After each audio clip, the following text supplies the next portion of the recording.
Hello, guys. Welcome back to the Uncensored Critic podcast. Thank you, as always, for tuning in. It means the world to me. Thank you very, very, very much. And today we welcome along another fantastic actor and writer by the name of Faith Omole. And let's take a moment to introduce Faith and her work. Faith is an actor and writer who trained at Central, who has already had an incredible start to her career since graduating. She recently won the Alfred Fagon Award, which is the leading theatre prize for black playwrights for her play Kaleidoscope. She was nominated for her show-stealing performance in Standing at the Sky's Edge as Joy, both at the Sheffield Theatre and at the National in London as well. She was called the heart of the play by WhatsOnStage and outstanding by the Telegraph. Her debut play, My Father's Fable, enjoyed a successful run at the Bush Theatre last summer, receiving brilliant reviews, and I was lucky enough to see it myself, and it honestly was one of the best plays I've had the pleasure of watching. In addition, as an actor, she has also appeared in King Lear as Regan at the Almeida last year as well, directed by the fantastic Yal Faber, Standing at the Sky's Edge, Richard II, Twelfth Night at the Royal Exchange. And for TV, she has appeared in We Are Lady Parts, Series 1 and 2, Endeavour, and for radio, 157 years with Aphonica. And that's just a small sample of Faith's incredible CV. So, Faith, welcome. Hi. Hello. Thank you so much for having me. I'm so No, excited. thank you for coming. It means the world. Thank you so much, Faith. Thank you. So, we start at the beginning. Where did it all come from, Faith? The love of acting, writing, being in the arts. Where did it all come from? Probably from books. I was obsessed with books as a child. Yeah, I found real solace in them. I used to sneak away to the library at lunchtime and read as much as I could. I was so into it. I'd be reading books. I loved reading blurbs. I'd love like the inception of where a story starts from was always so interesting to me. So there was a lot of that and staying up till 3 a.m. And reading under the covers, and my parents being like, go to bed. There was so much of that. But then also, I was really interested in TV. We used to watch shows as a family and loads of soaps. And my dad was like obsessed with soaps. And I remember from a very young age, because all these mysteries would be happening and they would take months to figure out what was actually going on. And I remember whenever it came to the big reveal or whichever, if I was disappointed in what they'd revealed or how the story turned out, I'd go and rewrite my own scripted version of what I thought it would be. Hmm. And that was as young as like 8 or 9 or 10, and I go write them and show them to my dad and my big brother. And I'd be like, is this good? Do you think these are good? Yeah, I just loved it. I always found narrative really, really interesting. And I've always been interested in voice and history as well. I always found it really interesting who told a story. I was really aware of that even when I was in secondary school of like who drives the narrative. Yeah, so it started from very young, and then obviously I fell in love with acting as well, which meant that I kind of developed a deeper understanding of characterization and individual, character journeys. And that's all benefited me as well. So it all helps my writing as well. So Yeah, it all fits together, doesn't it? All yeah, absolutely yeah, well. So I think that's a good segue on to your time, because as I said in the intro, you went to Central. yeah. How was your training at Central? Central was a really interesting time. I mean, I met a lot of people that are still in my life now and that I dearly love there. So, but I did find it, I didn't enjoy the experience, I wouldn't say. Okay. I was very aware back then of what I wasn't. And it felt like I just didn't fit, like from the very beginning. And especially with casting and different roles. And I felt like there wasn't as much space for me in the industry because, well, I mean, I'm not white. And so that was always, so it didn't always help when you were going for certain roles. And it's been really interesting in the last few years because I feel like we've really opened up the parameters for, the roles that people of color can do and what it means to. I don't know if you see a character bio and it says British. I think there are certain assumptions we make based on different characters, and we've started to expand our mind and not just go with what we've seen in theatre, TV, and television before, but like we're starting to tell stories in the way that we actually see them. So we're starting to make sure that the work that we put out reflects the world we actually see. And I think Yeah. there's been a hunger for that for a very long time. And I was inspired to train at drum school and go to drum school because I loved acting. If I'd really taken note of what I could see in the world around me, I probably wouldn't have gone because it would have felt very impossible. But yeah, I kind of went with no real security in what this industry would be like for me. And I feel like a lot of the stuff that I've been able to do, I feel really blessed that I've done a lot of classical, quote unquote, classical work. Whether it be something like, Oscar Wilde and an ideal husband, or whether Mm, it be, lots of Shakespeare, which I absolutely adore. mm, I've been very inspired by classical texts. I've always really loved like Greek tragedy, and those are the things I kind of rush out to see. And it feels really fortunate now that, I can go and see those plays today, and I can be in those plays and see people who look not just like me, but like, like everyone. And that's the most exciting thing. But I would say it was hard to find hope for that when I was training. mm. So it was really exciting to come out and to step into lots of work that was really exciting. And it's Yeah. just broadened and broadened and broadened as the years has continued, which is great. Yeah, yeah. I just want to quickly ask you about. We're going to jump into your play, My Father's Fable, which I've got right here. So in just a second. But of course, a lot of people will know you from Standing at the Sky's Edge, which is just absolutely just took off. Oh, I love that show so much. Yeah, yeah. Unfortunately, I haven't seen it as of now, but I'm sure I will get to it at some point. Oh, But yeah, tell me about that experience where that, you're in a hit show in London. What was it like? that was amazing, honestly. And I think the best thing about Standing at the Sky's Edge is that a lot of us, a lot of that cast, we joined in 2018, I want to say, Hmm. at the Crucible. And it was just, the script hadn't been written yet. There were just the Richard Hawley songs, and there was kind of a character bio, but even the character I auditioned for is not the character I ended up playing.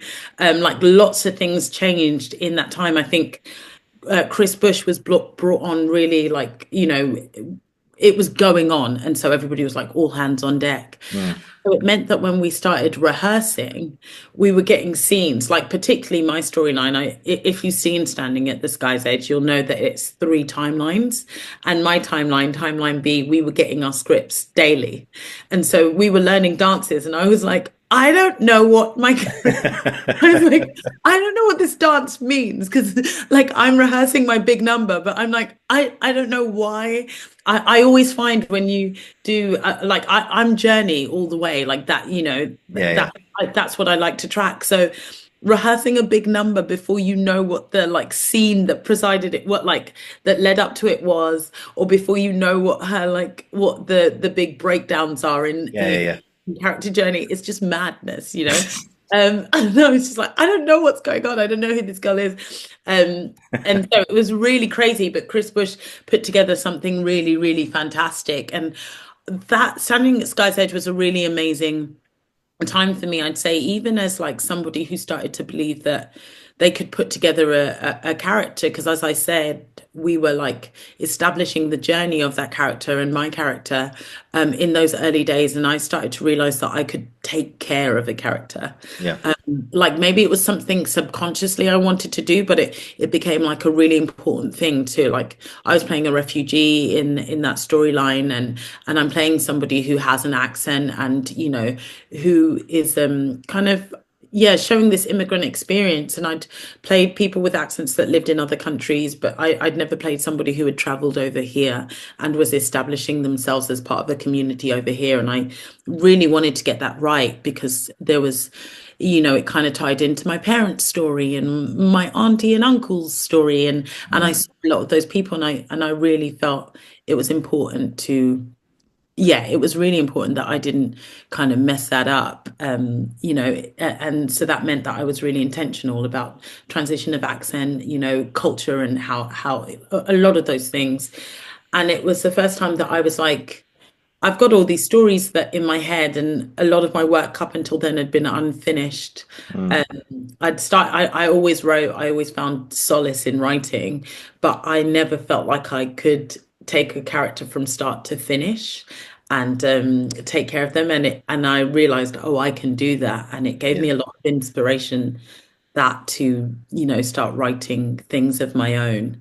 And so that's kind of where the journey started for me. And since then, yeah, I try not to start anything that I don't finish, which That is sounds like a wild rehearsal process because, like, as actors, we go, so where's our character come from? Where have they just yeah. been? What's their next destination? And they're going, I don't know, Faith. I don't know. But it was really amazing. And I think a lot of it now, the responsibility of that, I think it's so important and it is a really big part of acting. And I think we'd be surprised how many really incredible shows, like the writer is writing about how many amazing shows come from everybody choosing to get stuck in and make sure that that character makes sense and the audience understands them and hears those voices.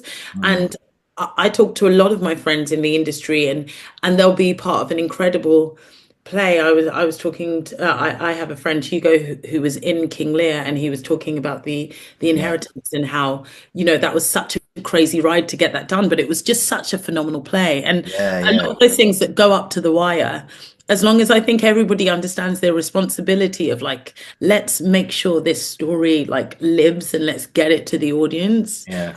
that those are the opportunities to do something really amazing. Often the times when you feel like, oh, it's finished, and I mean, there probably are great experiences where you're like, I just have to say the words. But I think some of the most amazing experiences is when you're all like digging in deep together to find something. Mm. Those are the most exciting parts of, I think, what we do, in the acting industry and in the writing industry and storytelling industry. I've always said collaboration is my favorite thing to do anyway. I kind of think of myself as a bit of a hybrid. Mm. And I guess I am because I'm an actor and a writer, and I also enjoy writing music. Wow. Like poetry. I enjoy it all, but then I enjoy, sitting down and workshopping other people's work and talking about it and, really exploring other people's world. I enjoy building. I enjoy all of those things. And so I think the greatest things require collaboration and, yeah, and getting into other people's heads and other people's world and, just breaking things down so that you can put a world forward to people that they believe in, and that they recognize. So yeah, as crazy as Sky's Edge was, it meant that by the time we did that in 2018. I've gone on a tangent now, but we did that in 2018, came back in 2000 and I want to say 2022. Yeah, we came Yeah, yeah. back end of 2022. Yeah. 2022. So it'd been 4 years, but like by that time, a lot of us came back to that show, particularly like the kind of like five of the six. I guess you'll say lead cast, but that whole cast was absolutely phenomenal and integral for the production. But like a lot of us came back, and yeah, and so by the time we came back, the play kind of lived in us. Like we were so ready. Yeah.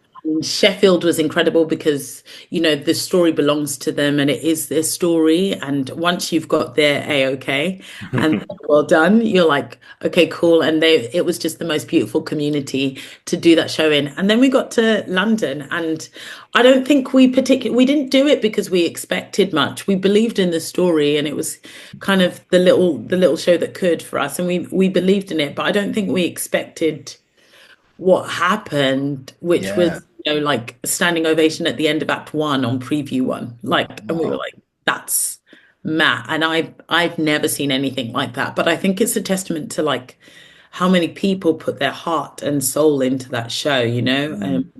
yeah, including all the production, of course, including all the production team. And yeah, it was just the most incredible reception. And yeah, it felt really gratifying I think, particularly for a load of us that had worked on it for years and, really wanted to get it to London for years. Yeah, yeah. Yeah. Yeah, I think yeah, because you just reminded me of I think a previous guest on here was previous stage manager, now director of Empire Street Productions, Georgia Bird, who was the stage manager when Jodie Comer did Prima Facie, Oh, and she was the yeah, yeah, and she was the stage manager on The Inheritance actually as well when it was in really? London. Yeah, I didn't see it unfortunately, but from what I've read about it, it was like this huge show. It was about 7 hours long. It was in two Yeah. parts, and like double show days was part one and part two on each one. Mm. I remember saying to, and I mentioned this because sometimes you see like the polished first preview where people are standing up at the interval, Yeah. and you're thinking, oh wow, that's amazing, but people don't see the journey The that you, work. the work that's gone into it. I remember Yeah. asking Georgia about that in The Inheritance, and I said to her, like, this is going to sound like a really silly question, but how do you stay sane during the developing phase? How do you not lose your shit?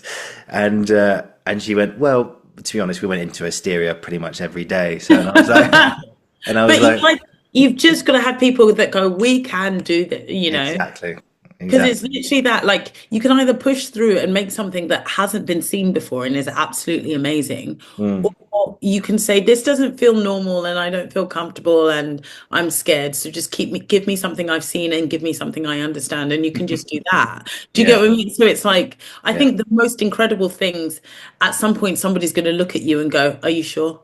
You yeah, know? yeah. And Are you you kind of sure? need to go, let's see, we'll see. It's like, we'll try it like this, mate. And you're going, are you sure we Are want to you do it? sure? No, no. You So go, you want just to do that, then that, yeah? yeah, Let's like, just try it. trust me, just trust me, it's gonna work. And then you Yeah. do it, and sometimes it goes, oh yeah, we didn't think of it that way. Whereas other times it's like, don't ever, ever do that Never again. again. But that's the other thing. You have to be prepared to say that doesn't work. Like you have to Mm, be prepared to say like, because then people will trust you if you go, if you say that's not working, I need to find something else, then people know to like they're not following you blindly. Like you yeah. know what you're doing. That's what I find is always best. Like Yael is just the most incredible director. Oh yeah. Absolutely phenomenal. And she will be like, trust me. And I'll be like, are you sure? Like, and then you're like there and you're in with it with her. And then if something's not working, she'll be like, no, Yeah. no, that's not it, Yeah. and then get us somewhere else. And then she'll be like, I'm gonna go away and think about that. And I'm gonna come back and she'll come back with something that is like absolutely spectacular. Mm. I mean, we won't talk about King Lear for t too long, but like, I just remember the kind of sisters' deaths scene um, in the show, and we're trying out so many different things, slow motion and like, and all these different like holding of each other, and I remember being like, and there's like a huge fight going on, like a huge like stage combat at its highest Oh between, yeah. you know, Edmund and Edgar, and they're like fighting, and then we as the sisters are like slowly dying around each other. And I just remember being like, yeah, yeah, please, like, I just remember like, please help me. I don't know what to do. I don't know how to die. Like, help me. I've fallen, like, I've died and I've come back to life like 5 times because I don't know when their fight is over. And it ended up being just really beautiful. And then you get there and it's like the sound design, the lighting, like, she just knows what she's doing. And so Mm. she's the sort of person that you can be like, I'll follow you blind because your imagination is just next level. Like it's different. Oh yeah, no, she was a joy to talk to, and like just to see her stuff as well. Yeah, I mean, I want to get just one little thing about King Lear actually, just before we get onto your Absolutely. play, is there's one point where yourself as Regan, yeah, this is, I've my mind's got a bit blank now. I just think you've planted a kiss on Edmund, who's betrothed himself to you and Goneril Yeah. at the same time. Yeah. And then there's one moment in the play where I think you plant a kiss on him, and like you're facing towards the back, and you turn around and you looked at Goneril, and the look you gave Goneril was just brilliant. It was like Oh. this look of like, what are you gonna fucking do with that? So what are you going to do about it? I loved playing Regan so much, Yeah, like so much. I've done a lot of kind of ingenue characters, and I've played a lot of innocence, and Yael was really wonderful because she was just like, no, like no, but you're done being innocent. oh, and I remember doing like our audition and finishing it and feeling a bit weird because I was like, gosh, she's like, there was so much anger and hatred, and just like, I was like, I've never really used that before. It was such a freeing part to play. It Yeah, was such a freeing part to play. It was really, really amazing. And I remember some of the cast would get a bit freaked out by me when we'd be doing the show. I'm Like, surprised. yeah, they were really weirded out, and I tend to be like, my default is bubbly, and then we'd go to it and I'm like strangling someone with a belt and it's like glazed over, Yeah. and they're just all kind of looking at me. I remember Clark and Danny, and I'm always just like, hi guys, and then them just kind of looking at me like, oh God. Oh no, no, no. No, get away from me. Yeah. So much fun. And also I just had the most amazing cast in King Lear as well. So Oh, it was when you exceptional. Like Exactly. in when you've got trust, like with Keeks, who was playing Goneril, like when you've got that and Gloria playing sister, like it meant that we could be really awful to each other because, Mm. we really loved each other, and that was just beautiful. Yeah. Yeah, yeah. And just one other thing about that look when you turn around and looked at Gono and said, "What are you going to do about it?" There was two ladies behind me just went, "Oh," just It's like, so awful, isn't it? yeah, That's what's really amazing about King Lear. Just to hop on about Yaya one more time is that yeah, yeah, yeah. what I love about that production is she made it so much about that family. Mm, Like she made the relationships of that family so clear in the production. Obviously, it's about many things, but those relationships were so clear that you were like, that's your sister. Like you couldn't help but think, that's your dad, like that you're doing that to. That's your sister that you're doing that to, because those relationships felt really real. So the betrayal was even worse. It didn't, sometimes you watch Shakespeare and it feels a lot like plot and you forget yeah, these people are meant to be lovers. These people are meant to be like parents. These people are meant to be like family or betray. Like you forget that because it becomes plot, plot, plot, plot, plot. But Yael has a really great thing in which she manages to infuse like the stakes of what you will lose if you do not, if you betray your family and your loved ones, which makes it all the more heartbreaking, which means that when you do kiss the person that your sister likes and look at her with that much hatred and like, like that much challenge, you're like, this is bad. Like it's bad. So bad that she kills you at the end. yeah. You know? Spoiler alert. But if you haven't read King Lear, Yeah. I don't know what to say. No, it is a 400-year-old text. I think we should. Yeah, you've got to find that. You can literally, I'm sure you can find like a short, like quick fire synopsis on like Exactly. No, relationship. but it was, in my opinion, one of the best King Lear adaptation I've ever seen. And the next one's got a lot to, it's got a To high live up. bar, it's got a high bar to get to. But yeah, no, it's wonderful, absolutely wonderful. But oh God, we could talk about that for ages. But yeah, but that would delay the wonderful moment when I say we talk about your play, My Father's Fable, which I was lucky enough to see at the Bush last summer. And, I'm not just saying this because you're here. It genuinely was one of the most amazing plays I think I've ever seen. It was, and one thing that really stuck out with me was, the fact that you were so, in your writing, it feels like you were able to, the way that you observed other people, the way that you were able to listen to other people's ways of talking and everything. Yes, basically what I'm trying to say here is the way you've observed everything around you and managed to put it down in words and construct it and structure it in the way that you did. It was nothing short of just pure genius, Faith. Honestly, it was, you should be so unbelievably proud of yourself with this play because it Thank you. genuinely is, it's so beautifully written, it's a beautiful story, and there's a big punch or twist at the end, which we won't go into. But when Yeah, it that does I happen, won't spoil because this is brand new. This is brand yeah, new. like I'll spoil King Lear, but I'm not going to spoil that. Yeah. No, no, no, no. We won't do that. But no, but when said moment did happen, I remember the audience just going, and just the silence afterwards. But anyway, that's a testament to yourself and your creative team and everything. So, yeah, just absolutely wonderful, Faith. And I really hope we get this play back on in London. I implore all of you guys watching and listening to go and see it. Anyway, so where did it come from? Where did the first initial idea for this play come from? You know what? I started writing My Father's Fate. I started and I did put it down, but I did finish a version of it. Okay. Um, so it's not that I didn't finish, but I started writing it in 2020. Yep. So basically at that time, obviously pandemic, but a lot was happening with the Black Lives Matter movement, and Yeah, yeah, yeah. obviously all kind of mourning. I I want to say a lot of pain, particularly, felt really triggered and traumatized by what had happened with George Floyd, and that reverberated everywhere, and Of course. it brought to light a lot of questions. People had no choice but to feel everything they were dealing with, and I think a lot of us had been running for a long time away from, different types of pain. And because we had no choice but to recognize, like it was so painful that people in the midst of a pandemic were out like protesting because Yeah. they were like, I cannot come back to a world like this anymore. Like I'm done. Mm. And I found that really interesting. And obviously that brought into conversation a lot of we were talking about a lot of things in that time about the state of different nations and and how we dealt with racism in those different places and how we dealt with education, and then we were talking about identity and what is known and what is different, like what is not known, and who is culpable in these situations, and Mm. and we were all trying to respond in a way that was appropriate, I guess. But I just remember during that time feeling like here's a really human response that people are having to something, and here's a really intellectual conversation that people are trying to have about it, and the two Yes. didn't meet.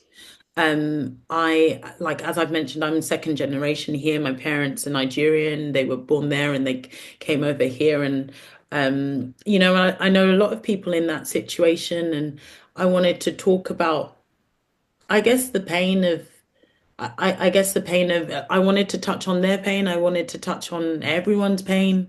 It's definitely mine in terms of like what the responsibilities and duty you feel you know, having not known about your history first and foremost, because I think that's a very big part of the play, identity and what is our responsibility when it comes to learning about history and what happened before, and what do we do with that information, and how do we take that into later in the years to come, and how do we impart what we know into future generations so that things are not forgotten and can be learnt from.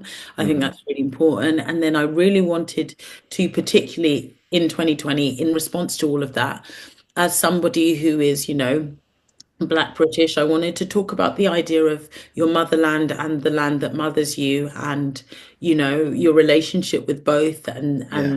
the love you have for both, but how detrimental it is when you do not have all the information, and how that can leave you in a state of trauma that you don't even understand that you are experiencing daily. Yeah. And all those characters, I guess, we've got four characters in the play, and at the beginning they represented different things. Favor, I guess we're talking about in the inception, I wanted to talk about kind of, you know, I'm to say without giving too many spoilers, but with all Yeah. those characters, I wanted to talk about. I'll just say I'll kind of jumble them up, but I wanted to talk about what it means to find peace, and we have a character called Peace, and Hmm. what it means to do. Like I wanted to talk about colonization. I wanted to talk about our hidden self, which is kind of represented in another character, and I wanted to talk about our future hope and what is on offer to all of us, Yeah. and that's found in a different character as well.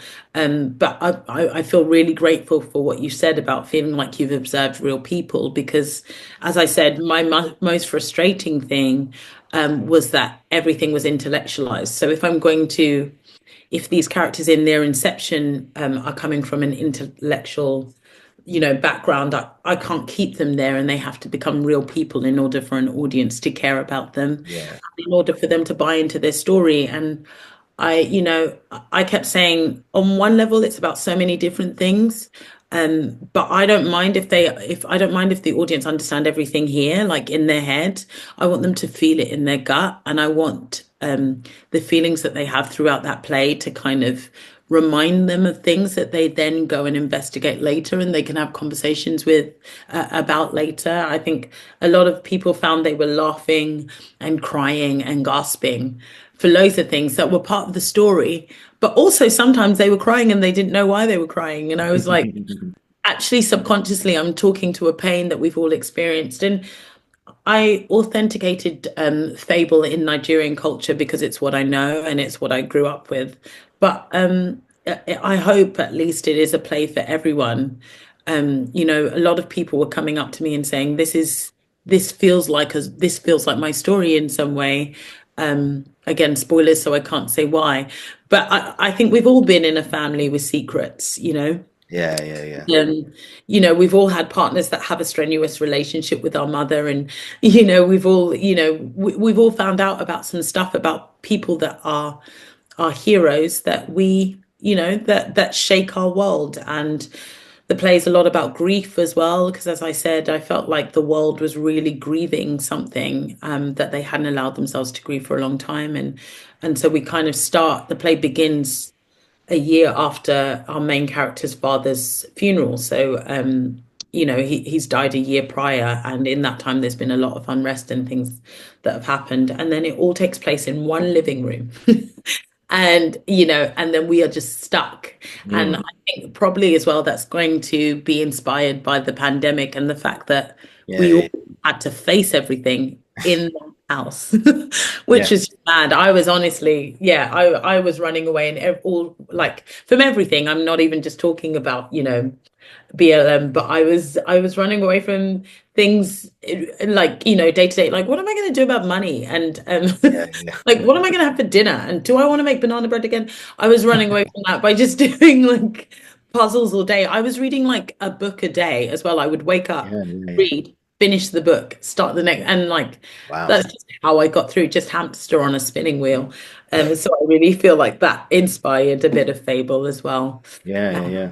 but yeah, I mean, a lot of what I love to do as somebody who acts and writes music is to observe people and, and to see, I want people to be able to see themselves in characters and dialogue. I'm really hot on because I'm like, I don't want you to just say something that gets you to the big moment or the plot twist or whichever.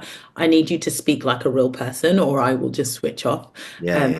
so there's a lot of time spent on that as well. I've kind of digressed, but basically it began in Yeah. 2020, and then the Bush came to me in 2023 at the end of the year and had looked at the play, and I just won the Alfred Fagon Award, and they said we want to put this on. And so whilst I was doing King Lear, I was also redrafting Fable so that it could begin rehearsals. We were doing King Lear from January to March, and Fable started rehearsing in May. So those 4 months was the redraft Wow. period and the casting period for all of Fable to get it ready so that we could put it on in June. It was a crazy old time. And Wow. afterwards, I went to Bali. Recharge, Yeah, recharge. afterwards, I was like, I must go to Bali for the good of my health. Yes, Yeah. for the good of my health. Yes. Your holiday looked amazing, by the way, because I follow you on Thank Instagram. you. That's I miss it so much. I miss it yeah. so much in this London. The sun has started shining now. Yes. If spring is on the way, and let's hope it Spring sticks is sprung around. in, and I'm Yeah. very excited because it was dark. It was a dark, dark winter. We haven't seen sunlight here since probably the beginning of November, and then I'm Honestly, not even joking. Yeah. and no, genuinely, and it was really quite surprising when the sun started shining. Like Yeah. I genuinely was like, "Oh, who's this?" Like I didn't recognize it. I only recognize it from pictures or, from Instagram. I hadn't seen it in ages. So Yeah. You got to Bali and you see all the sun and the heat and the fresh food, and you're like, what is this this is so place? wonderful. Yeah. It was so wonderful. It was honestly Yeah. the best. It was the best old trip, and because of that trip, I can't go on a trip for a little while because I really enjoyed myself. So that's my bad. That's my bad. No, you'll get back to Bali. You'll get back to Yeah. Bali. Don't you worry. So you mentioned at the Bush. I want to do a very quick shout out to the Bush Theatre as well. It's an absolutely wonderful space. I only discovered it really last year because of your play and everything. But it always feels like I remember talking on a previous show on here with Lucy Eaton about just audience involvement and stuff, Mhm. and it felt a little bit like the Globe in some ways because people were actively getting involved, and because it's such an intimate space, and you're pressed up against that living room where all the action happens. And again, without giving anything away, but there was one moment where a lady was just in front of me, and I think one of the lines just said by which one character in the play was something like, I'm moving away. And this lady in front of me just went, good man. Yes, yes, yes. Yeah. And I just thought, you do not get this in the West End. This is Yeah. crazy. Yeah. Oh, I loved it so much. I honestly loved it so much. The Bush is just what a beautiful place to work. And honestly, the team is so lovely and just really, really, really kind. And really great. And I'd always wanted to have a play on there. Like that Yeah. was and to have my debut production go on at the Bush was just really fantastic. But the audiences, like, it's just like nothing you've ever seen. I kept saying, like, I mean, I hope Fable is a pretty juicy play. Like, you're like, oh, damn, like, what's Yeah. going Yeah. on? And I always felt really proud when it got to the interval and people went to go and buy popcorn so they could sit there in the next half, just like eating the popcorn. Like, I always thought it was good when they were like, oh, damn, this is juicy. Okay, let me come back and see what's going Yeah. on. I want to come back for second half. Yeah, I always like when they were like, I'm gonna need to really enjoy this moment because they know it's about to go down. Mm, They were so vocal, and honestly, being in the audience watching the play with them, like it just felt like the best honor, because yeah. you're usually on stage watching, like feeling an audience, but like being with them is just so special. And I had so much fun. And my parents came to watch as well. And being in the audience, watching my parents watch my father's Fable was just, Wow. yeah, it's just, yeah, it feels like the biggest blessing ever. So Wow. yeah, they were That must have wonderful. been quite a moment. Quite. Yeah, it was really wonderful. It was really, really wonderful. I mean, as well, I'm writing about Nigerian culture, and a lot of the play, I found it really important that there would be Yoruba throughout the play. I wanted to make sure there was.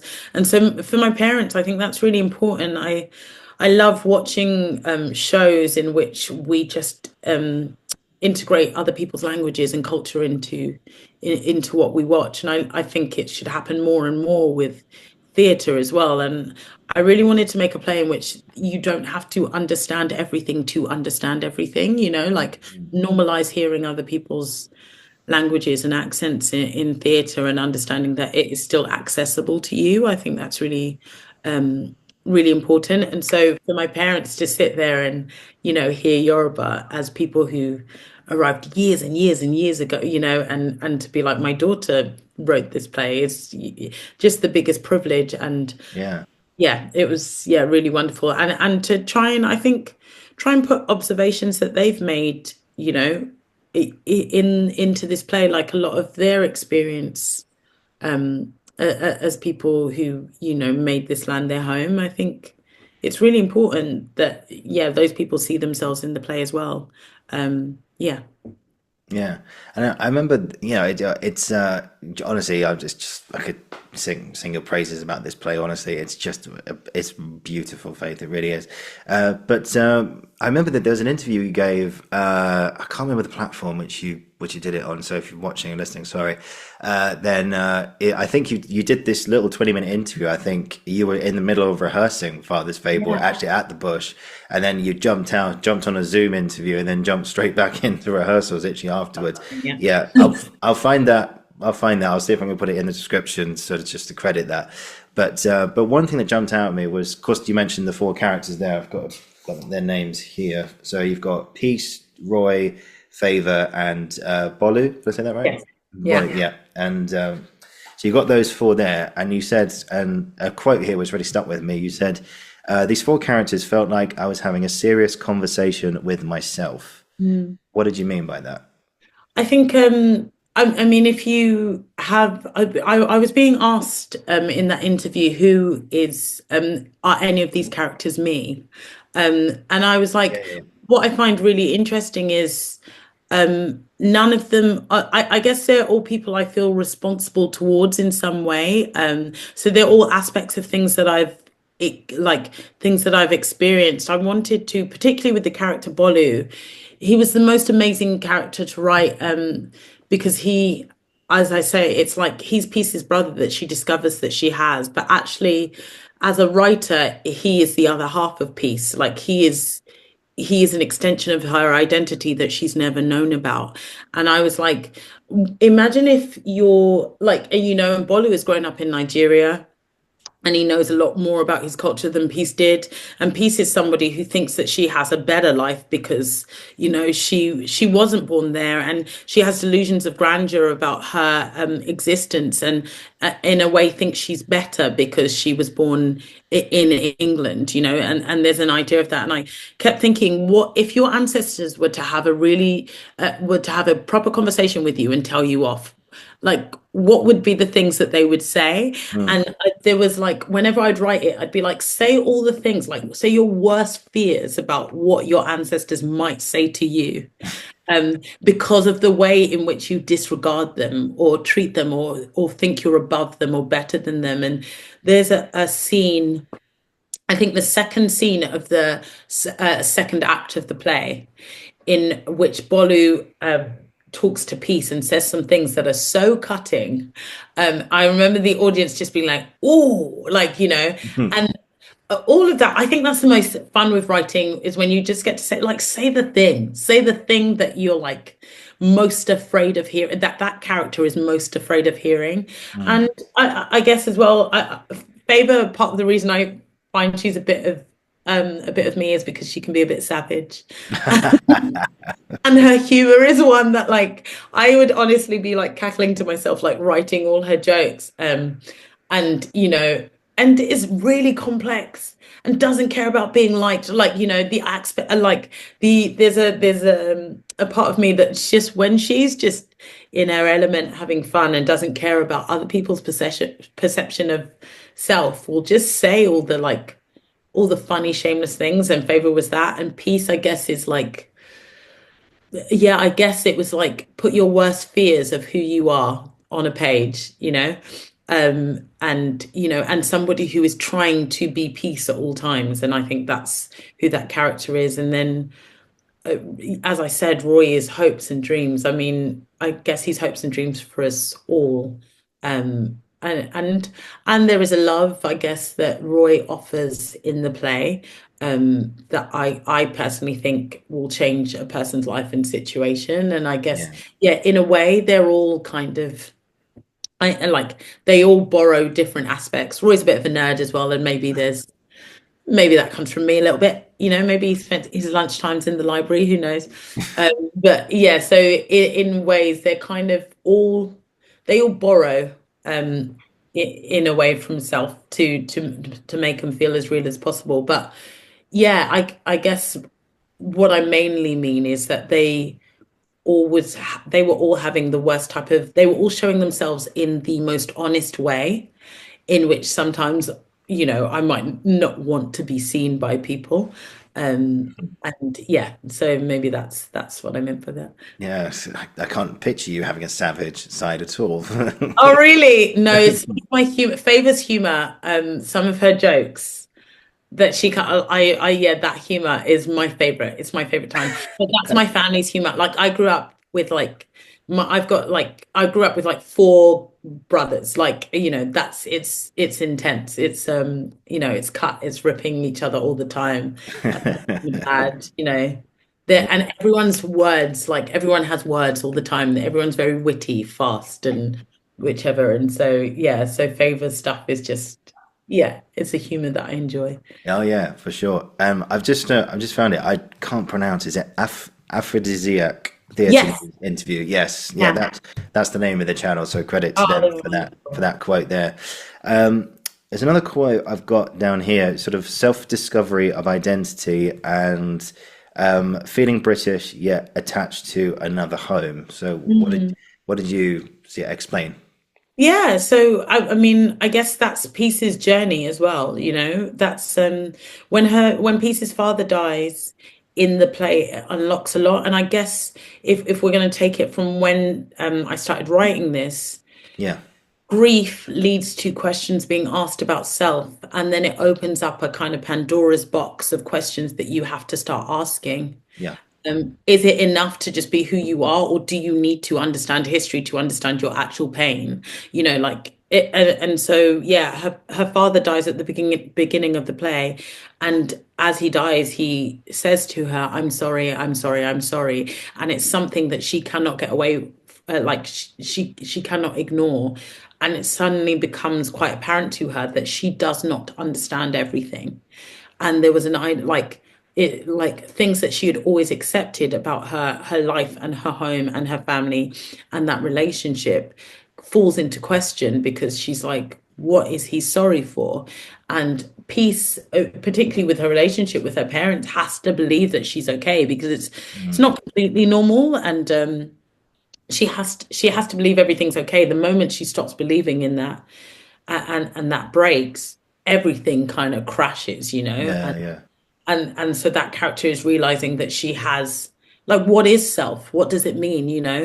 What does it mean? And there's so many things, I could go into so many things that are in the play, but there are certain labels that we have, but what does it mean when the labels you have are not the labels that you were meant to have ever? Yeah. Um, and that's kind of in the play. So there was a lot of that as well. And I hope the play at the end of the story is one of hope at the same time. I hope the play's a story of hope, Hmm. writer.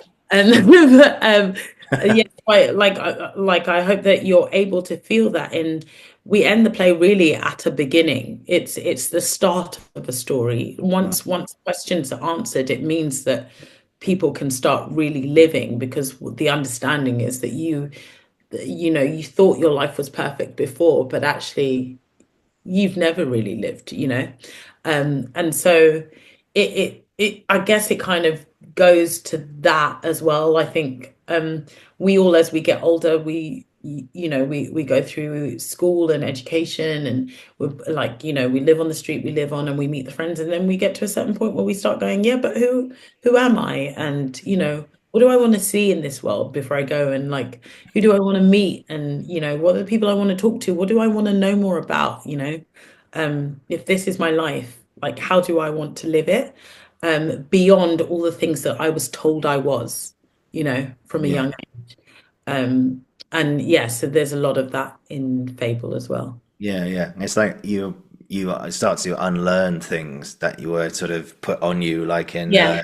primary school. Is like, oh, do this, do that, or even when you're a Yeah. kid, it's like, oh, eat carrots, they'll help you see in the dark, and you're like, You're like, really? I'm blind. Like, you just like, but that's literally, that is the play. Like, Fable is the play of unlearning, and, realizing that some stories are told in because they are within the best interest of the storytellers. So like, Yeah, take hold of your own story and live your own life, I think, is what you hope that people will get out of what I hope that people will get out of Fable, or got out of Fable when they watched it. And yeah. as I said, that's something that doesn't have to be intellectualized, but hopefully felt. Yeah, yeah, yeah. And I feel like, yeah, I think just going back to unlearning just for a second, obviously you've got the big moment towards the end, which we won't go into, but it's a very much, I feel that, you know, she unlearns a lot of stuff about herself because the arrival of, My well, brother, A, yeah. the brother, which she didn't know she had, and then Yeah. suddenly, and they go into details about the family, and then all of a sudden, bang, something happens.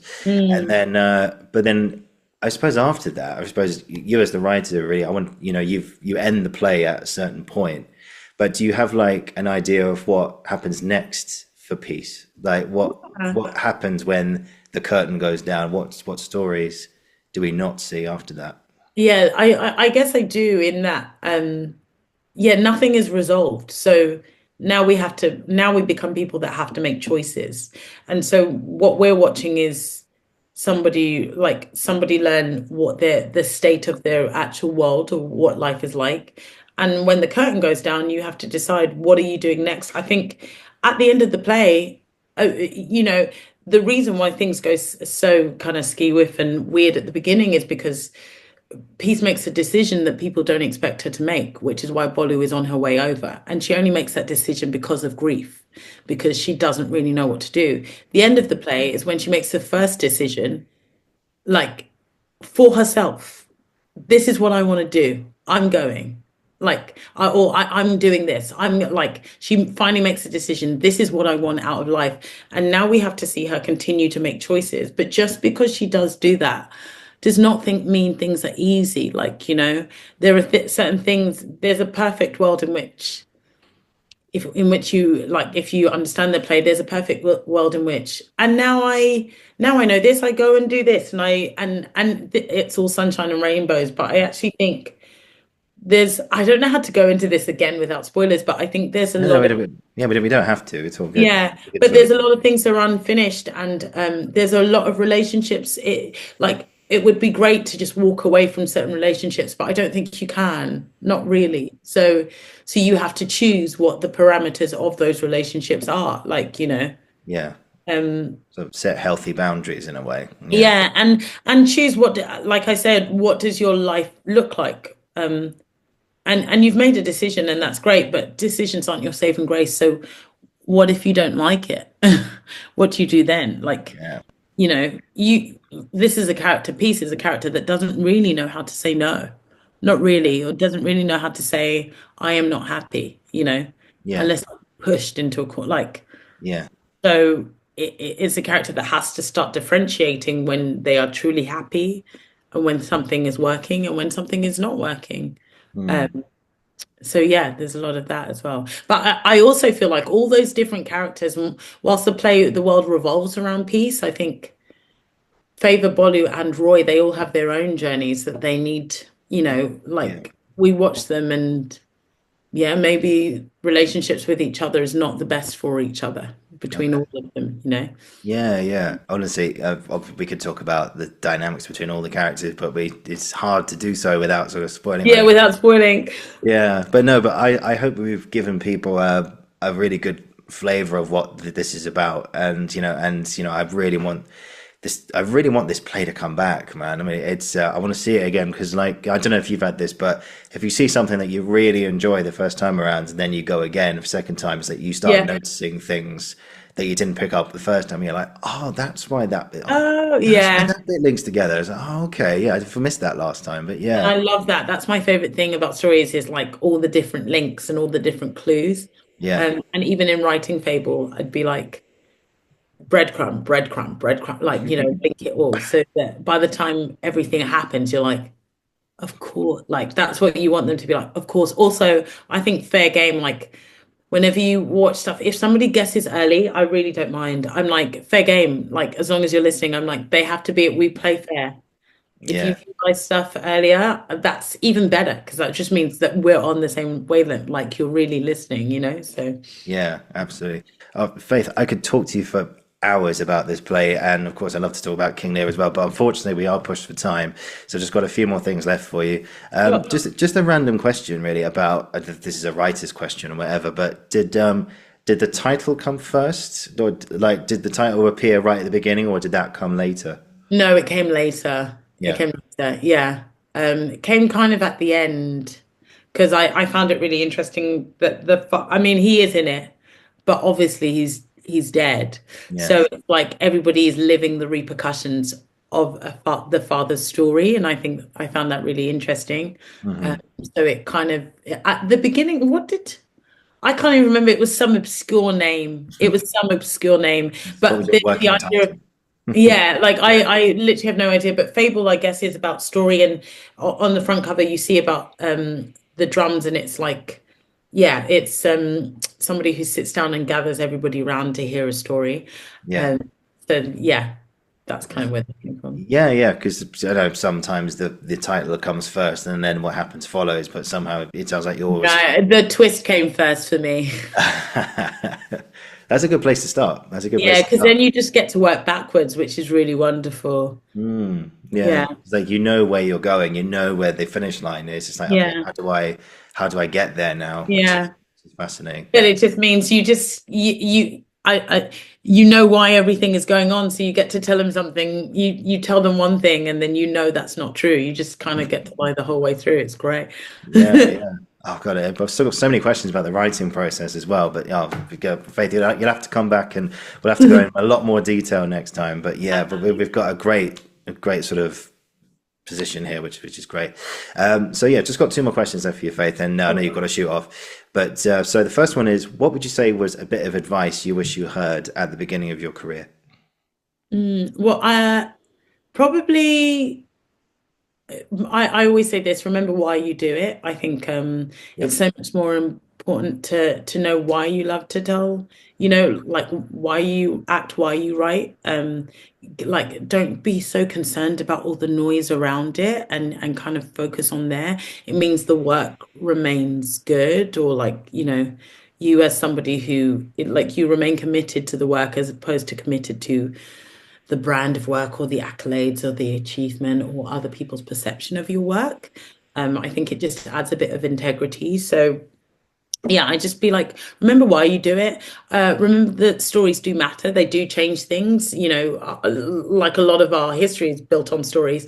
So like it does, it matters what we say. It matters how we respond to things. It matters what we do with our knowledge. It matters that we write things down. Like we get to speak to generations and generations, so that matters. So in every moment don't think that what you do doesn't matter, even if people try and make out that you're a pawn or just irrelevant. Yeah. It's important that we comment on the things we see. It's important that we have conversations about these things.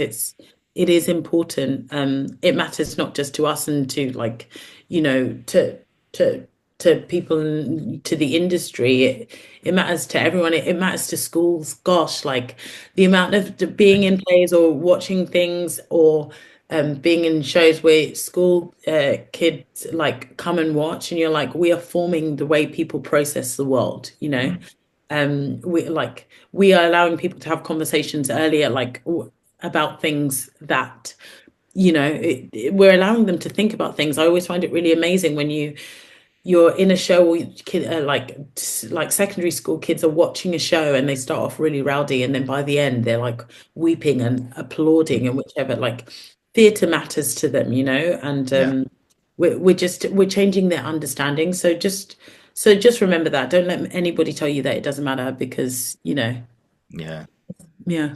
Just follow your own path, guys, and that's all you have Mm. to do. And That's all you have to do. yeah, and there's Yeah. power in that as well. You know, it's just unfortunately in this business you get a lot of people, especially from people who don't do this or people who did try it and gave up or something like that. They look at you and they're going, "Well, is it really going to happen? Because Yeah. look at all these people, it's not working out for them." And it's just like, "Oh, just go away." Just leave. Yeah, yeah, yeah. Well, and I'm just like, honestly, like, if a few people here, like, gosh, like, like, I'm gonna sound so grandiose and whichever, but like, every life is so important. So if like one Absolutely. person gets something because you said it or because you took the time to make sure they understood it, I think that's more than what we can hope for, really, you know? Yeah, I think that's the most important thing. I think when you put your focus on perception, gosh, like it's you can be pulled every which way. But if you put your focus on people, like genuine people and connecting to them, I think that's the most important thing. And I think people will hear you if you speak honestly, you know, and if you work honestly. And yeah, I think that's the most important thing. Yeah, amen to that. Mm. And finally, today, what would you say was an experience or experiences you've had in your career up to now that you'll never, ever forget? Up to now that I'll never forget, Sky's Edge, 100%. Well, the performances, probably, yeah, there's quite a few performances in Sheffield. Definitely preview one night at the National. Definitely, like when we found out the show was nominated for like 8 Olivier's. That was absolutely incredible. Nice. Definitely when we performed at the Olivier's. That was amazing. Because we were all together and we'd been working, like we'd been hoping for this since, yeah, for like 5 years, you know, and it was just really, really powerful. And we had like the community in the show, and they came down to London and they watched it, and we felt like we all like jumped and hugged each other and were just like bawling, and that was really beautiful. Definitely winning the Alfred Fagon Award, because that just came out of nowhere.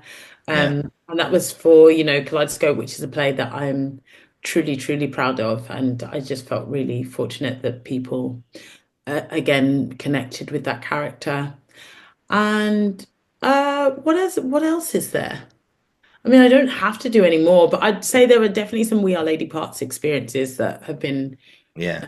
really amazing as well. Yeah. Yeah, and I think every time I finish a play or a pilot or an episode of something, anytime I finish writing something, I'm truly proud. I always cry because I always think, how did how did it happen? Always feels like until it's done. So yeah. Yeah, it's true. Like you go draft by draft, and then suddenly you have this thing at the end, and you're like, you sort of flick through it, and you get to like page 13 or 14 or whatever, and you go, "How did I don't remember writing that." I didn't say that. Yeah, you're like, oh, Uh, okay, cool. But yeah, anytime I finish anything, I'm just like, cool. yeah. So I don't know if you saw. Did you see The Habit of Art? It's a national play at the National. This was about this Oh. in 2010, I think it was. It's a few years ago now. Mm. But it's on National Theatre at home if you have it. It's brilliant. It's got the late Richard Griffiths in it, who plays W.H. Auden. And there's a brilliant moment where there's this fictional meeting between him and Benjamin Britten, and Britten quotes one of his poems back to him, but he doesn't know that it's his poem. And he goes, "But who said that? It's very good." And he said, "You did." Oh, You said God. Oh no. Yes, I mean, you read your play like, "Oh, that's really good." Who wrote that? Oh, Talented. that was me. Oh, it's brilliant. Faith, honestly, I could talk to you for hours about your play and King Lear, but no, I'd love to have you back because I've got so many more things left for you. But yeah, unfortunately, we have to end it there because I know you've got a busy schedule, but more to come from us, guys, in the future. So definitely more to talk about. If you just hang on, Faith, we'll have a little debrief after. So if you stick around after I've pressed after I stop recording. So then we'll go for it from there. But yeah, guys, thank you for watching. Thank you for listening. This has been the Uncensored Critic podcast, and I'll be back very, very, very soon. And Faith Omole, thank you so much. Bye, guys.